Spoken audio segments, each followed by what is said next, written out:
Une jolie annonce intervient dans un contexte sanitaire particulier en France, surtout dans le domaine culturel. L'absence de confinement en principauté va permettre à Gad Elmaleh de se produire à 2 reprises au Grimaldi Forum, les 3 et 4 décembre prochains. Derrière ces 2 spectacles événements, une belle rencontre, celle entre l'artiste et le producteur monégasque Salim Zegdar. Patricia Navarro était avec eux. Gad Elmaleh, bonsoir. Bonsoir. Salim Zegdar, bonsoir. Bonsoir. Vous l'hyperactif, vous trépigniez depuis le mois de mars, le premier confinement et l'annulation des Sérénissimes. C'était plus du trépignement, hein. C'était une attente absolue. Et là maintenant, je suis super heureux puisque, enfin, on va rebouger un petit peu. Vous avez 2 hyperactifs. C'est une parenthèse enchantée qui s'offre à vous à Monaco. Complètement, complètement. D'abord parce que c'est une occasion de se produire. C'est aussi une histoire de rencontre. C'est aussi, après, inutile de repréciser le lien affectif que j'ai quand même avec Monaco, et familial. Et donc ça représente un endroit important pour moi, un public aussi, qui m'a vu souvent en spectacle. Mais au-delà de ça, il y a une envie de vivre, je dirais, hein, de vivre sur scène. On appelle ça du live. On veut du vivant, on veut du... Alors le show, vous le savez certainement, on va le faire vraiment dans les règles, avec toutes les restrictions qui sont requises. Comme pour ce plateau d'ailleurs, hein, je Comme le pour ce mentionne, plateau, mais nous avons voilà. enlevé les masques dans le respect Voilà, on a des retiré les distances. masques pour... Ça s'est passé comme ça. Il y a quelques semaines, j'ai vu un spectacle de Renaud Capuçon. Et je suis sorti de là, et on s'est rencontrés, et je dis, mais on peut faire des shows à Monaco? La queue, tu faisais la queue, chaque spectateur était à 1,50 m l'un de l'autre, tu devais te mettre du gel avant de rentrer, c'est très spécial, tout le monde est masqué, les rangs sortent un par un, je suppose que c'est ça qu'on fera. Ouais, c'est ça. Peut-être que ça bloque un peu, mais c'est la seule condition dans laquelle on peut faire le show.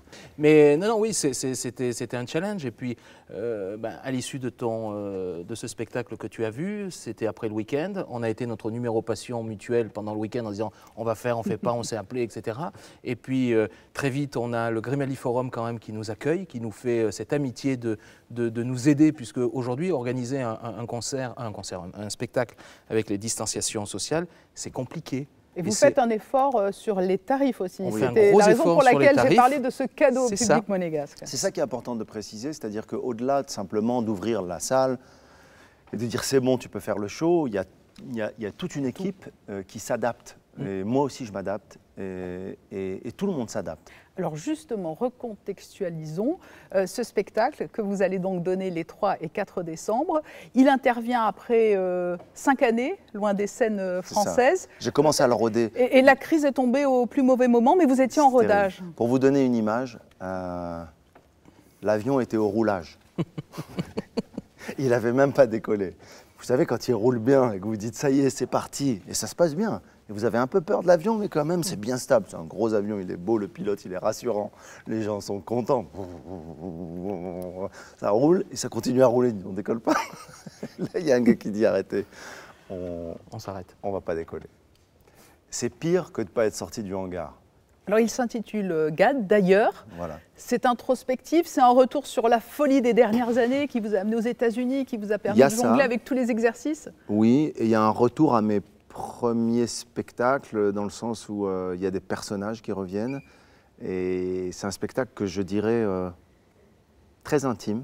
Le fait de pouvoir faire rire de nouveau une salle, ça c'est presque une urgence vitale. Vraiment, mais c'est pas une exagération de dire ça. Et je me suis produit à Dubaï il y a 2-3 semaines. Les sensations que j'ai eues sur scène, elles étaient carrément physiques, elles étaient organiques, elles étaient... vraiment, physiquement, je revivais, quoi. Et là, j'ai vraiment hâte. On est dans la salle dans laquelle je vais me produire. La capacité sera réduite. Puisqu'on sera à moitié de salle, hein, avec les distanciations sociales.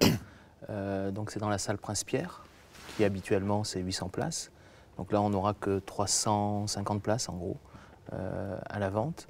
Mais pour revenir sur ce que vous disiez, il y a le côté artiste, sur les sensations que tu peux prendre, mais il y a aussi les sensations que nous, en tant que public, on va prendre. Mais en spectacle d'humour, on n'avait plus rien. Et là, je pense que ça va être apprécié par tout le monde. Et puis, on a besoin, dans cette période un peu compliquée, de rire un peu. Oui, et il y a une autre chose, c'est que toutes les alternatives qui ont été trouvées pour continuer à faire des shows en streaming, via les réseaux sociaux et tout ça, ça s'adapte à beaucoup d'art,